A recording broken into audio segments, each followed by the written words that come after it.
Welcome everyone to the second podcast. This time we're talking about education. A very timely episode considering a certain Jordan Peterson just released a video on education and on the humanities in particular, in which he states that people teaching on those universities are dangerous because they have dangerous ideas. So I thought it'd be fun to talk to my friend Greetje. We went to university together. She used to teach at university at the English department, and now she's teaching at a college for applied sciences, I believe it is called. And there she teaches teachers how to be teachers, so to speak. So let's start with the first question. Greetje, why are you so dangerous? To be honest, I have no idea. And my interpretation of the word dangerous, or what I think they mean when they say that they think that these teachers are dangerous, is that these teachers hold different views than they themselves hold. Yes. And perhaps they feel that we're trying to push these views on our students. I don't know. And maybe that's what they're afraid of, that we might indoctrinate everybody with our views. Okay, so you're saying that you're not doing that. Well, it's certainly not an intention. However, I think that certain what they consider to be leftist ideas come very naturally to our particular field of study. I'm a teacher trainer, and some of the things that we teach our students to do in the classroom might be extrapolated to society as a whole. And if you do that, then yes, it's left. But what we teach is based on research, and it's based on what works in the classroom and what we want to achieve, which is very different from how you see society as a whole, because society is different from a classroom. What I noticed as someone who came from a very conservative village, and I went to study in English, I studied English, is, well, I never had the idea that my ideas were being pushed towards me, certain beliefs. I do believe that through reading, through literature, and through philosophy, I did become a more empathic person. I believe there was some research done on Harry Potter, where kids who read Harry Potter were more empathic than kids who hadn't read Harry Potter. Yeah, it's true for literature in general.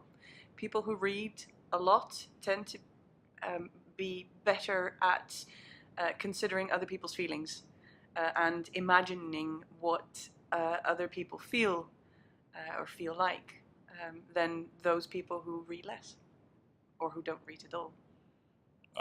But I think what we need to discuss right now, because Jordan Peterson never said it in his video, because I sent you the video and you watched it. Yes. Quite the experience. Yes. It's a video by PragerU, which is not a university. It's a YouTube channel pretending to be a university. It's a YouTube channel pretending to have facts. If I'm frank, because Jordan Peterson doesn't state one fact, he states his opinion. But what Jordan Peterson is actually describing is the long-held far-right belief that cultural Marxism is roaming the universities. So, as someone who has taught at university, what are your thoughts on what do they call it, a Jewish conspiracy to undermine the Western democracy? So what is your view on that? Well, I thought the video was, in a sense, quite funny, because I think that if they truly believe that university lecturers are part of this cultural Marxist scheme, this conspiracy, worldwide conspiracy, then we're not doing a very good job at the moment. So in that sense, I would be inclined to say, what are they worried about? Because I don't think that leftist ideas are doing particularly well on a global political scale. So that part I thought was quite funny. Well, yes, I understand where you're coming from, but I believe it was Umberto Eco's essay on fascism where he states that at the same time you're always victorious if you're a fascist, and at the other time the opponent is both weak and all powerful. Yeah, obviously, because otherwise you have nothing to push against or to rebel against. Exactly. So a lot of these right wing types call themselves victims. They're always victims. If you look at Dutch politics, Geert Wilders, for instance, who is always a victim, but he's also a strong man, which is very. There's a certain. Well, it doesn't really gel with. Yeah, it's an interesting contradiction, isn't it? Exactly, that was the word I was looking for. Yeah. But to be clear, Jordan Peterson himself did not use the word cultural Marxism. He did tiptoe around it a lot. Someone else did, and that's his name was Carl Benjamin, or also known as Sargon of Akkad, who a couple of years ago tried to ban social justice courses without explicitly stating what social justice courses are. What are your thoughts? Because you're saying like, well, we're not doing a very good job, but on the other hand, some are saying, well, now we have gay marriage, we have legalization of weed, we have feminism, we have people with purple hair telling things on the internet, and that's all. And they say that's all the fault of the universities because you're brainwashing the kids. So my question is that true? Do you have secret brainwashing facilities at your university or at your college? No, we do not. I need it for those two people who are listening now. No, they do not. Or at least not that I'm aware of, might be a fairer way of saying it. Okay. To my knowledge, no, we do not. If we had, my life would be infinitely easier because then I could just brainwash my students to pass all my courses. Oh, that would be brilliant. It would make life a lot easier. And we would end up with brilliant teachers. That would also be really nice. But no, we do not. And actually, one of the things that is really valued in the humanities is critical thinking skills. So in a sense, the idea that we're brainwashing people to think like us doesn't really match with what we set out to do in education, namely to create people who can think critically, evaluate the information that they're presented with, who can filter that information, can look at what source it's coming from, who is writing it, what their potential agenda might be. So actually we're teaching them those things that oppose brainwashing. Exactly, yes. As someone who has studied English as well, I second that. I find it very strange that people who are against the humanities are usually the ones. I started this channel because I think culture can beat fascism. If you're a cultured person, you are immune to the lure of fascism because through culture, you gain empathy, you gain understanding of other people, you gain understanding of other cultures. So that's why I think right-winged, let's not call Jordan Peterson a fascist, because I don't know whether he's a fascist. He doesn't identify as one. He doesn't identify as one, so it wouldn't be fair. But not many people who are fascists identify as one. Yeah, that's interesting. That is very interesting, but I will not call him that. He is a right-winged individual who holds a lot of sway in the alt-right circle.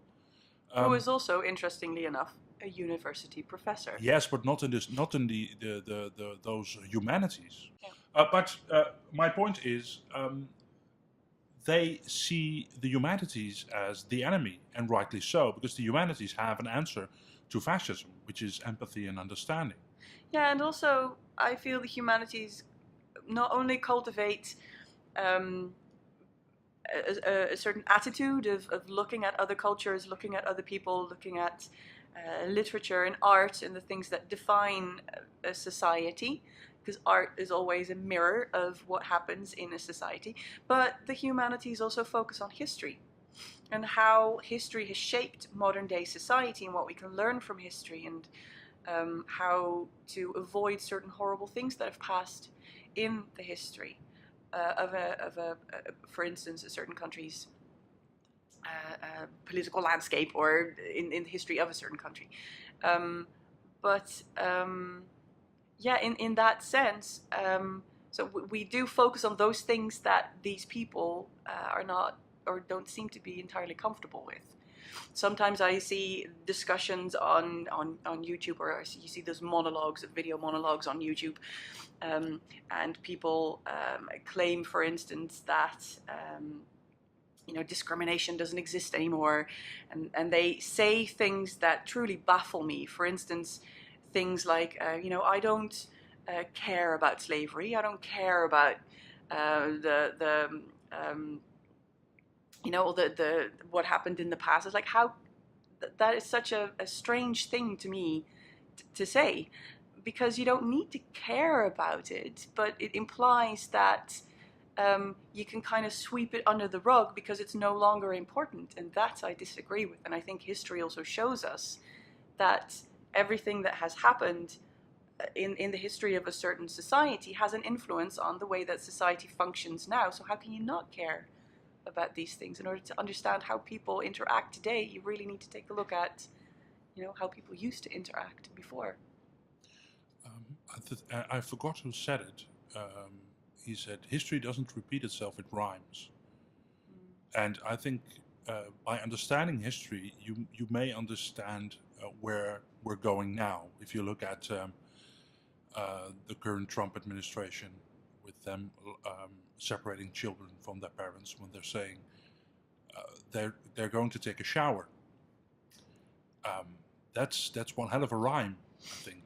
Yeah, but it's also, I suppose, it's also far more painful for us Europeans than for people in America who don't share that particular bit of our history. Those who haven't fled after the war, for instance, yeah.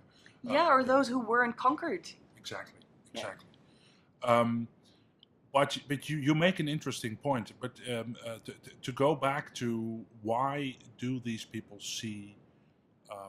Because one of the reasons I'm doing this podcast is because there's a member in my family who said, "Well, you've been brainwashed because you used to be this person, and after you went to college, you were that person." I said, "Well, it would be a waste of money and time if I didn't change as a person." Yeah, I mean, education one of the goals of education is to make people develop. Yes, exactly. And that person sent me a column, and where it was truly stated that, okay, universities are like the churches of cultural Marxists. And so I read the column. I looked up the person who wrote the column. This was a Dutch column, and that person was defending raids for Jews in Antwerp during World War II. And I'm like, it's a Nazi. No, that's unfortunate. That's unfortunate. But those are the people who talk about cultural Marxism. Because for those not in the know, cultural Marxism is a term coined by Adolf Hitler. It was called cultural Bolshevism, and which is truly anti-Semitic. Hitler saw Bolshevism as a Jewish idea, and anything that went against Nazism became cultural Bolshevism. After the war, this was popularized again by Anders Breivik, who put it into his manifesto. And since then, I must say, they are right about one thing. They say that, well, you're influenced by the Frankfurt School. The Frankfurt School is Adorno, Walter Benjamin. I did read Walter Benjamin. I must be completely honest. But yeah, because he is the founder of literary studies, modern literary studies. Mm-hmm. So if you're studying literature, it's kind of difficult to avoid Walter Benjamin. but we need to understand where things are coming from. And I want people who are listening now and who believe in cultural Marxism and who believe that all that we have said, think about where the source is from. Where does the idea come from? And is this something you want to belong to? Is this just a quick side note? I as a preparation for this podcast, I did send you quite a bit. Yes, you did. Yes. Anything that stuck out that I sent you that really surprised you? Well, I mean, the Jordan Peterson bit really surprised me. I hadn't heard of Prager University. PragerU, yeah. Prager University. See, so I had to look it up, and then I was surprised that it wasn't actually a university. So to me, it's also strange that a certain organization can call itself a university when it's not actually a university. They call themselves U. They do call themselves university. They say PragerU. Mm-hmm. It's slang, you see. Oh, yes. It's not like Trump University. Yeah. Which is a respectable. Yeah, and I was surprised at a certain. There were similarities between the different things that I watched. One of them was the speed at which opinions are fired off, which leaves very little room for the listener to take it in and think critically. So in that sense, it's very effective what they do. But it also means that the amount of things they claim in a very short period of time would take a very long time to refute. Which obviously makes refuting it sound very boring, because you have to go into details and you have to be very factual about it and say, well, what you say here is you say X, but you don't cite a source, so where do you get the information from? And then in order to, and I think here's the rub that kind of, this is what rubs me the wrong way, is that it kind of falls on the people who disagree to prove that their opinion is valid, whether actually that should be, the job of the person stating the claim. Exactly. One that was just rapid fire, which was Shakespeare. If you see the Shakespeare thing. Yeah, he said that there are even some programs that do not even teach Shakespeare English programs anymore. You can teach English. No, you can get a degree in English without reading Shakespeare. Yeah, and to me that sounded really random. Why single out Shakespeare? Because Shakespeare is, you have the man Shakespeare and you have the icon Shakespeare. And Shakespeare is, and did you see what he put on it? The oppressor. And what they're saying is that they're not teaching Shakespeare anymore because apparently they think Shakespeare is an oppressor. There's no evidence that goes with that claim. And I find it really difficult to believe, because any English program would realize the importance of Shakespeare and the influence he's had on the language, the English language, invention of many words that are still used today, and the influence that he has on English culture. But again, I can't prove this, right, with sources. But to me, as an English teacher, I have difficulty imagining anything. I would like to invite them to show me an English program from a reputable university that leaves out Shakespeare in its curriculum. Exactly, because I'm sure there'll be one or two examples of someone who followed a university and said, I never read a Shakespeare play. No, but that's different from the university not offering it. Exactly. So, because they're claiming that Shakespeare was cut out of the curriculum because he was an oppressor. And I can't find any source of that. Plus, the first essay I ever wrote for university was for Shakespeare, and I believe because it's standard. Yes, it is. For us, I'm just saying, at Utrecht University, the first essay I wrote is Hamlet mad, yes or no? And that's a 500-word essay, and I believe everyone who studied English had, I think, that same assignment. Mm-hmm. And I loved it, by the way. But also, it's almost impossible not to come in contact with Shakespeare, no matter what kind of English you study. If you do American English, still the amount of influence that man had. Or if you do postmodernism, let's take A Brave New World. A Brave New World, half of it is about Shakespeare.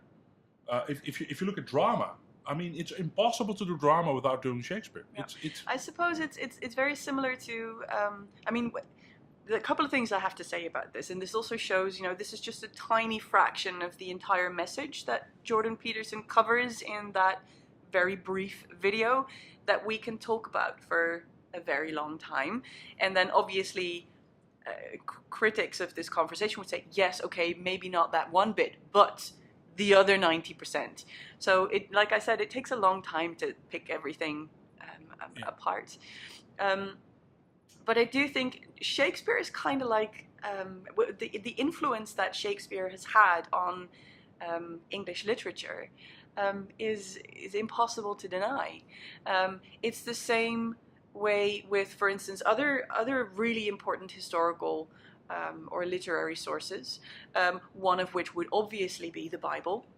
You can't study literature without knowing a significant amount of the Bible, or you would miss tons of references and information and allusions, and it would take away a lot, or actually it would take away from the message that the author is trying to, or might be trying to get across, depends on which school of thought you belong to, whether you stick to this is what the author could or would have meant, or it doesn't matter what the author meant. Authorial intent or death of the author. Yes.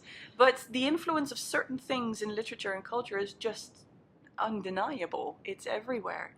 And you, for instance, when it comes to the Bible, you don't yourself have to be religious in order to acknowledge the fact that it is very influential.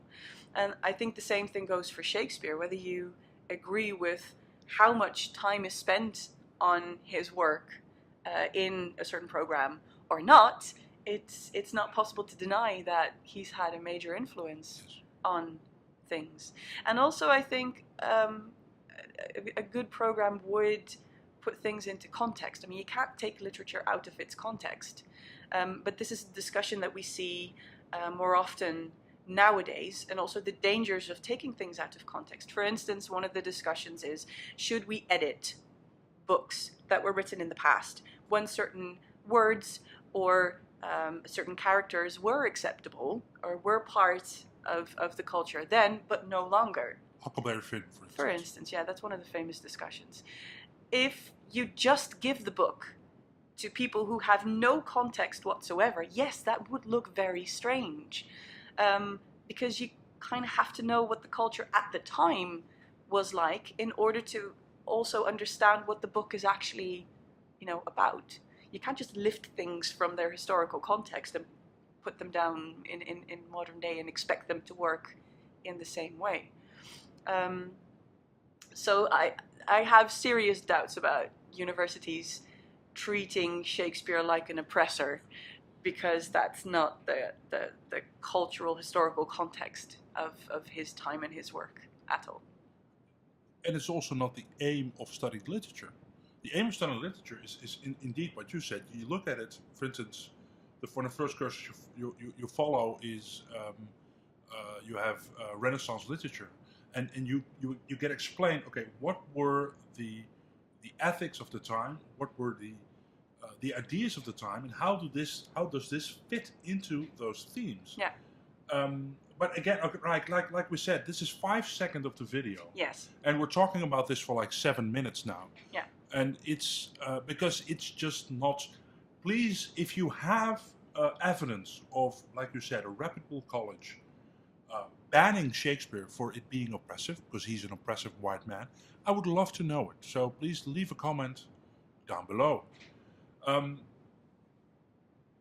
If you look at, if we're talking about contextualize, because we now have an idea of the classics. We see things as classics, and in 20 years, things that had just came out will then be seen as classics. Yeah, or maybe some of the things that we consider to be classics now will over time not age quite as well, and in 20 years no longer be treated as classics. Exactly. For instance, in the 18th century, I believe, the Shakespeare plays were often rewritten with a happy ending. And those were a lot more popular than Shakespeare at the time. So then Shakespeare was seen, okay, that old, crusty old man, let's try to, because it's also so sad. I mean, Hamlet, if you look, it's a bit of a downer.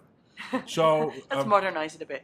Let's spunk it up a bit. Or I think a very famous example is King Lear. Everything just happy. And really weird. If you read it now, it's baffling to see. But the point I was going to, and this is not so, because I sent you a lot of videos. Yes. And this I didn't send you. A couple of years ago, Paul Joseph Watson made a video on the appreciation of art, and he said, in the past, art was a lot better than it is today. Because in the past, you had beauty. It was beautiful. And one of the examples he mentioned was Oscar Wilde, and he said, that's because he's a conservative. He says, well, that's good art. Look at modern theatre. We went from Shakespeare and Oscar Wilde to this. They're making everything that's supposed to be exquisite, hideous and repugnant. Yeah, that's ironic, I think. It's very ironic, and I laughed. I just laughed, because this is what, if you don't know what you're talking about, this is what you say. Yeah, well, Oscar Wilde was a gay provocateur. Exactly. If you look at if you look at what he made, well-made plays, so to speak. There was a genre of plays, but he kind of turned them inside out. If you look at The Importance of Being Earnest, half the joke is in the way the play is set up. It's structure. The structure is a mockery of the well-made play. Yeah. So what he's trying to do at that time was the absolute opposite of conservatism. Plus the fact that he was arrested for being a gay man, locked in prison, and essentially died. The concept of a past golden age is one that is common to whatever period you look at. People tend to look at the past and think things were better then. You know, all these new developments, you know, all these teenagers who misbehave and who are increasingly more rude and disrespect their elders. This is one of the quotes that we use in our program. So we show this to our students, saying, you know, the present day youth is rude, disrespect their parents, yada yada. And it turns out to be a quote from like 1500 BC. So, which just goes to show that this development is, you know, it's ever present. This whole concept of the golden age of things used to be better than they are now, which I think is an interesting one, because what does that say about people's appreciation of their own time and their own abilities, or the abilities of their contemporary artists? I mean, we talked about this the other day. It's like, there were very few artists who were truly successful and famous in their own days. They're usually famous after they die, or when they are already, you know, middle-aged. Or, I mean, Picasso was quite famous, but mainly in the second half of his life, I think. Exactly. And many artists, you know, lived in poverty. Vincent van Gogh is a famous example.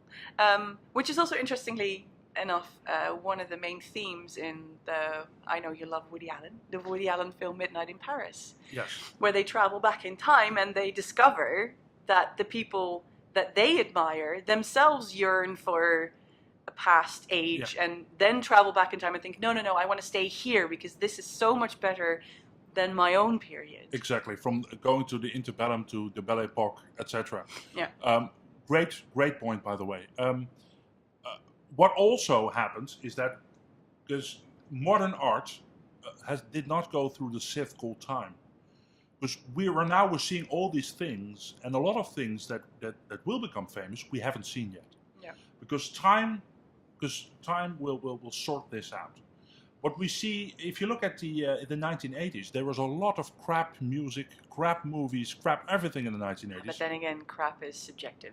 But you've got things that are just forgotten on the wayside. People are now saying, oh, there used to be such brilliant films, and now there are no brilliant films anymore. And I'm like, look around you. Every year I see films that move me to the core of my existence. I read books that are absolutely amazing. And to say that that is just in the past and modern art is all crap and it's all infected by cultural Marxism is absurd. It's patently absurd. Okay, that's if I want to go one step, because I think we have a good thread here with the Jordan Peterson video. Thank him for making it. It was brilliant. He summarized in 5 minutes exactly what I wanted to talk about and want to refute. He's talking about a Hobbesian struggle. At a certain moment, you see a white man at the top of the hill fighting off other people, and he says that this is what we want. We want. You saw a lot of nonsense in those 5 minutes, but what it comes down to, he says that the humanities want. He said an equality in outcome and not an equality in beginning. So if you say we start, he says everyone needs to pass, he wants an equality of outcome. How is you, as someone who is a teacher and as someone who grades, which is weird, do you think that there should be an equality of outcome when it comes to grades and passing?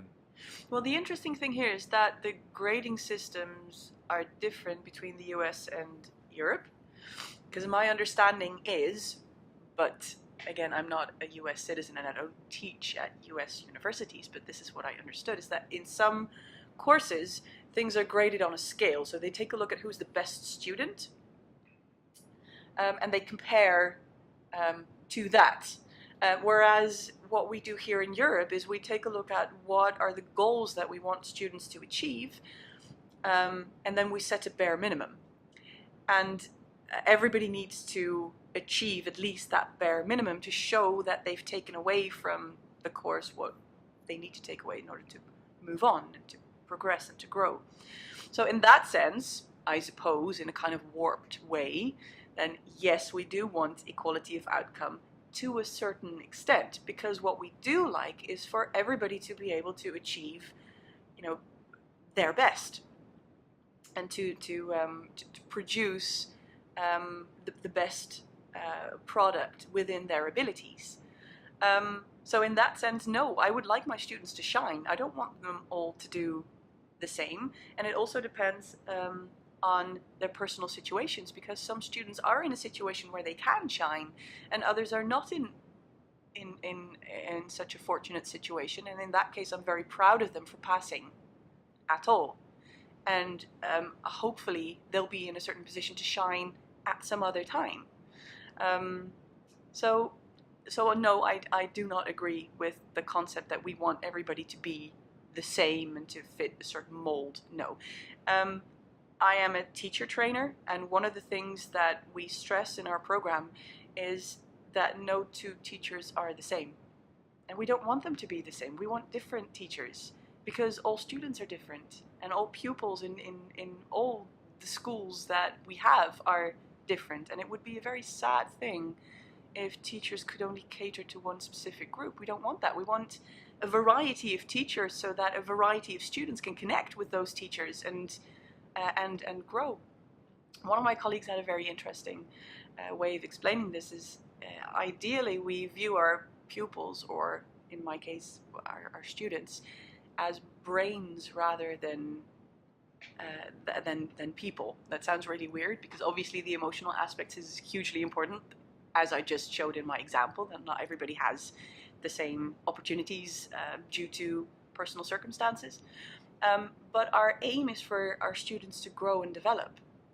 And in that sense, they're all different, and we want them all to be different, and we want to provide them with the situation that helps them grow in their way. So it's an important part of modern education is to differentiate, to take a look at individuals and to provide for individuals. So in that sense, we don't look at the person, but we look at their brain. What does their brain need in order to function as best as they can and to grow? Yes, but then if I may pretend to be Jordan Peterson, they said, well, yes, but then that's because you have a multicultural agenda. because you're saying that you want everyone to be different, and different is not good. That's I must say I see where you're going. I'm straw manning him a little bit. Yes, yeah. Because it's done with a wink, but he does say that multiculturalism is a goal. I think it's, if I may speak for myself, I don't think you need to look at color for someone to. Well, in the Netherlands it's different because we don't have what they do in the United States, a certain ratio. We don't have that. No, and also I would like to refute that point outright, because at least in my program and in the majority of the programs in the Netherlands, the majority of the universities, we do not select. Anybody who registers can start. So it's not even possible to force this kind of diversity, or to push this diversity agenda. And I suppose devil's advocates would say, well, that's part of, throughout the program, there are systems of making sure that, this diversity is achieved, and that, certain people fail in order to, make up that diverse group of people. Good luck proving that. Yeah, that's a good point. Well, how would you prove that? And again, I feel that it's the duty of the people who claim such things to prove it, instead of me having to prove that I don't do this. To be honest, one of the things that at least I feel is very important in education is to have, and again, ideally, there's no way for me to push this or to force this, is ideally to have the teachers be a reflection of the pupils they teach. Ideally, I would like everybody to be able to have one teacher that mirrors them, but we can't force this, because we're completely dependent on, does a person want to be a teacher in the first place, and do they have what it takes? Are there personal circumstances in their favor of graduating, etc., etc. But it is shown that if pupils connect with their teacher, they learn better. And that is also one of the things that I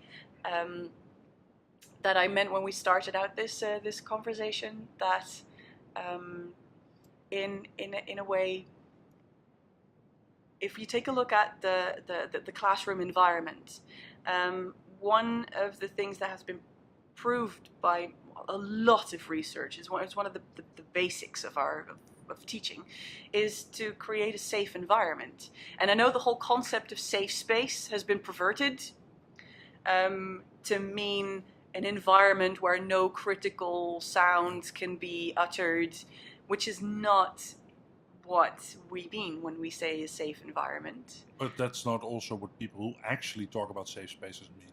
It's what the alt-right has co-opted in order to pervert the meaning. Yeah, exactly. So, like I said, it's been perverted. Exactly. This term, because it's been shown through like tons of research that pupils learn best when they feel safe, when they feel comfortable speaking up.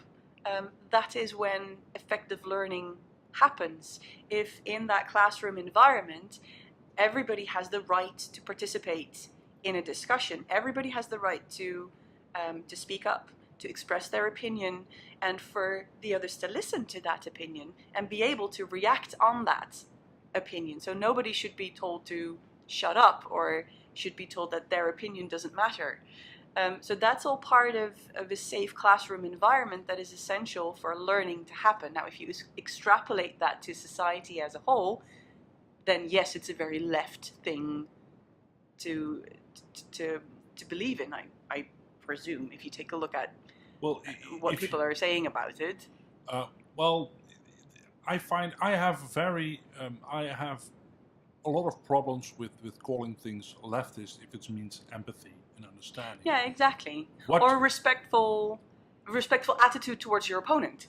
What they're doing is they're taking base human qualities and they're turning it into a partisan thing. And they're doing this with everything. If you happen to, in online, let's talk about online discussion. If you happen to agree with a woman and you utter that, then you're a white knight, because apparently all you want is sex with that woman. and she can't be right. She can't be right. It is you defending her in hopes of one day betting her, which is an absurd thing to do. If you show empathy to someone, you're called a cuck. Yeah, I think this whole process is very interesting because it does exactly the opposite of what I just described.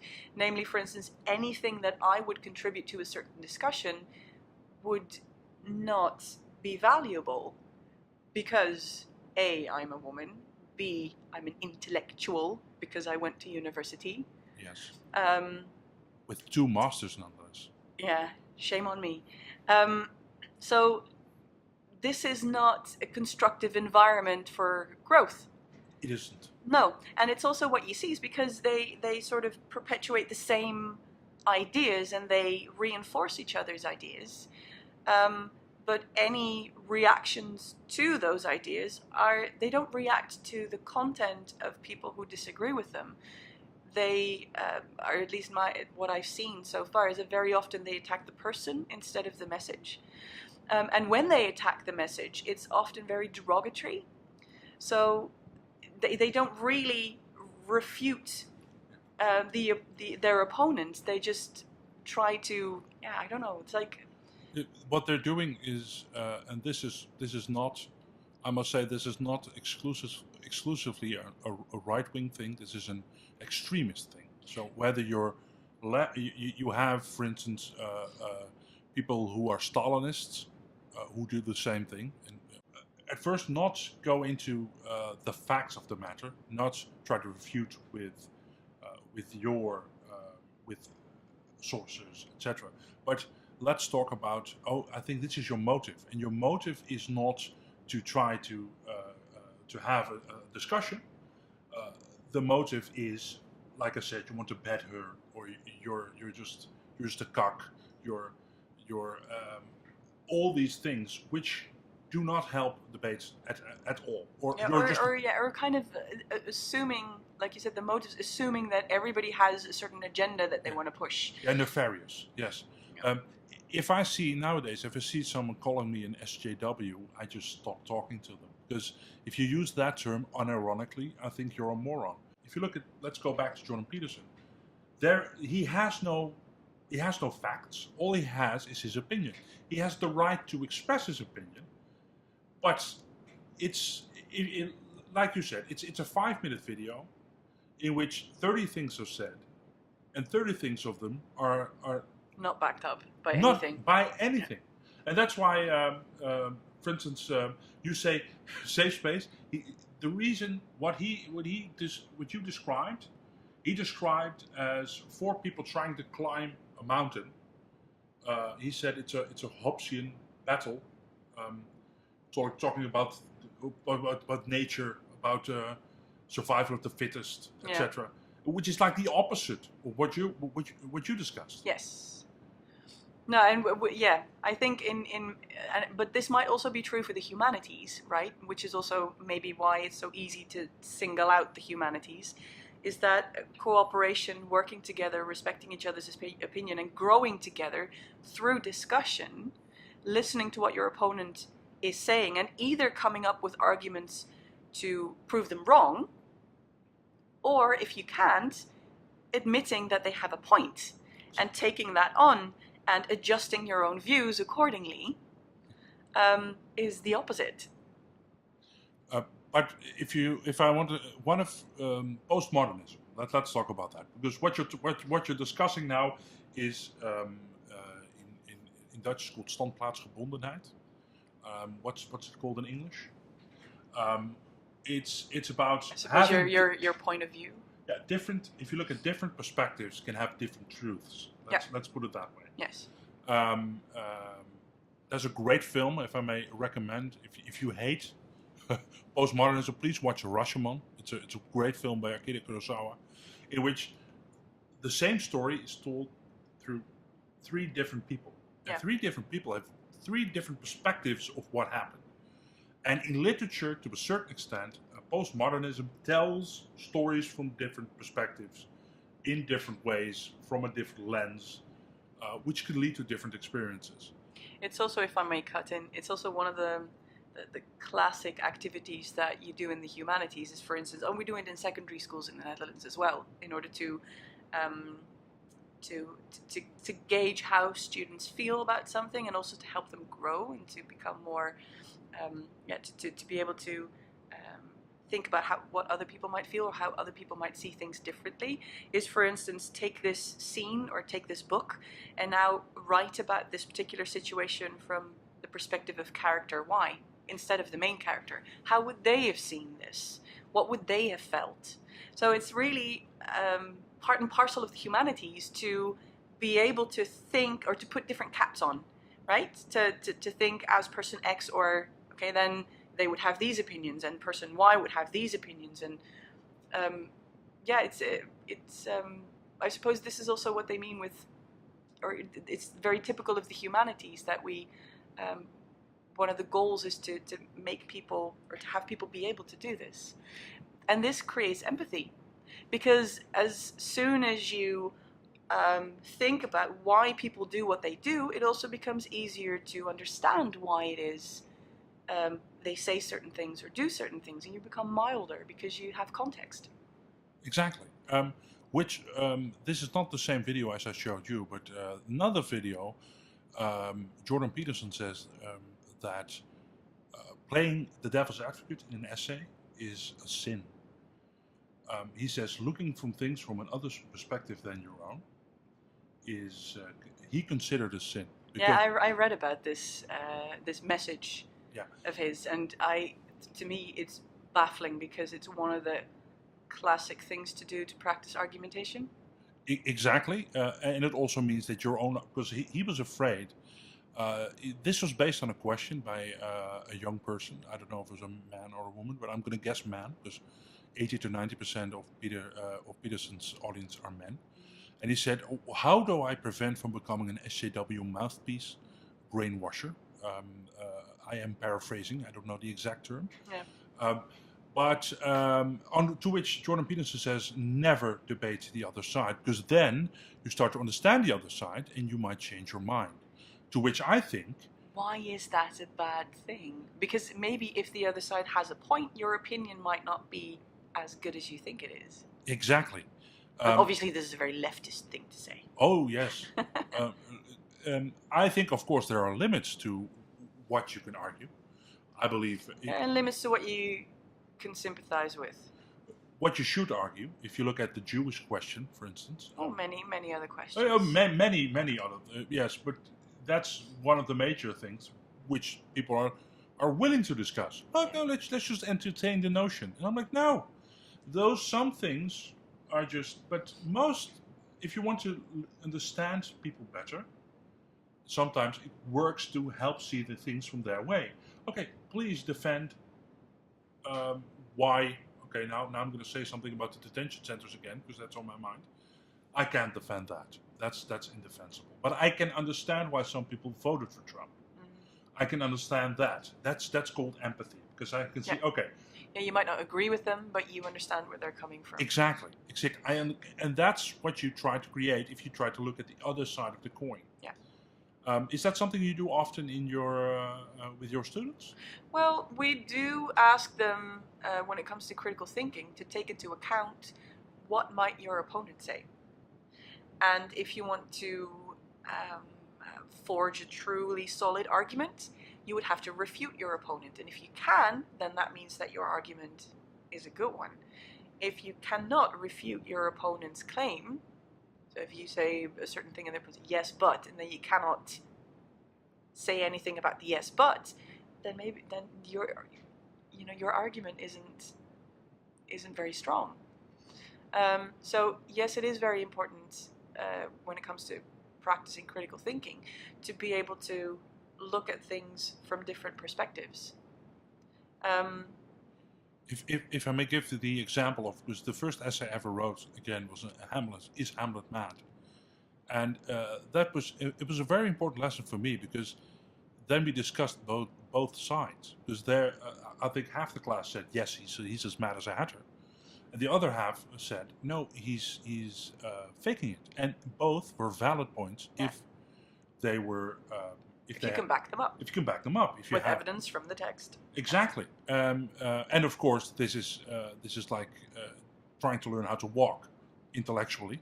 Yeah. It is something that I do with my groups sometimes, and it's also something I did in secondary school, is to just split the group up into two subgroups and say, you're going to argue pro and you're going to argue con, no matter what you yourself believe. You're very dangerous. I know. Jordan Peterson would hate me. Because this practices your critical thinking skills.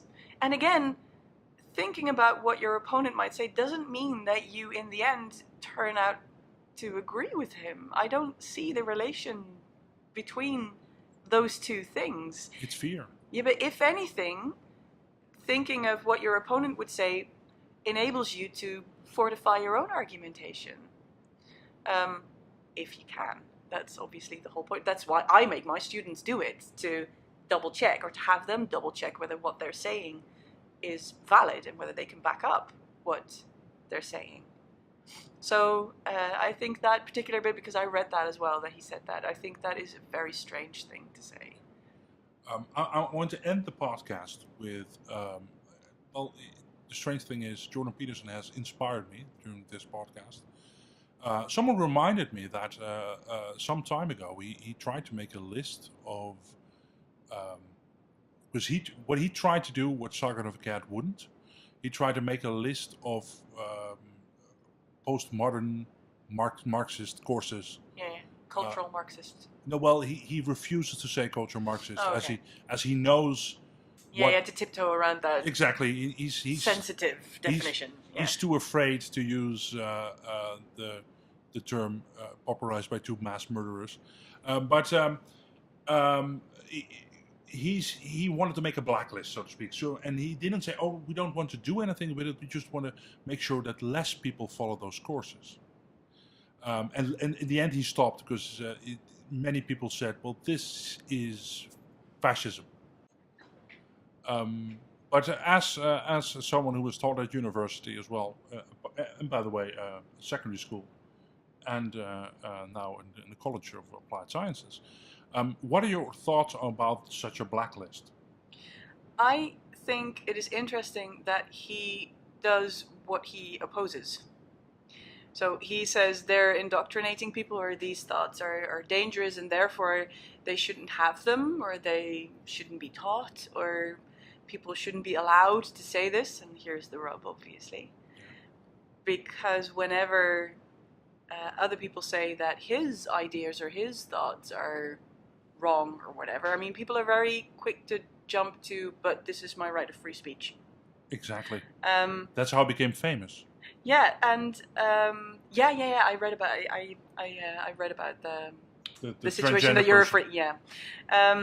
So how can you, on the one hand, claim that it is your right of free speech to be able to say everything and anything you like, but then blacklist certain courses because they propagate ideas that you don't agree with? Yeah, but he's saying he's not banning them. He's saying I'm just warning people of these courses.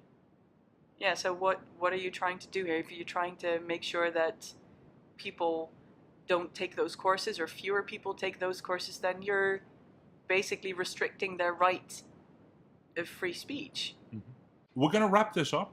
I think we had an interesting talk. I did too. Yeah, you agreed. I mean, free speech advocates are often the ones trying to ban the speech of others. Limit others' free speech. Which is really weird. But thank you for this talk. I hope to talk again, because you also have a degree in medieval studies.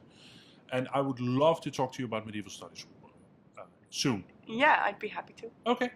Thank you, everyone. And I hope to see you again next time.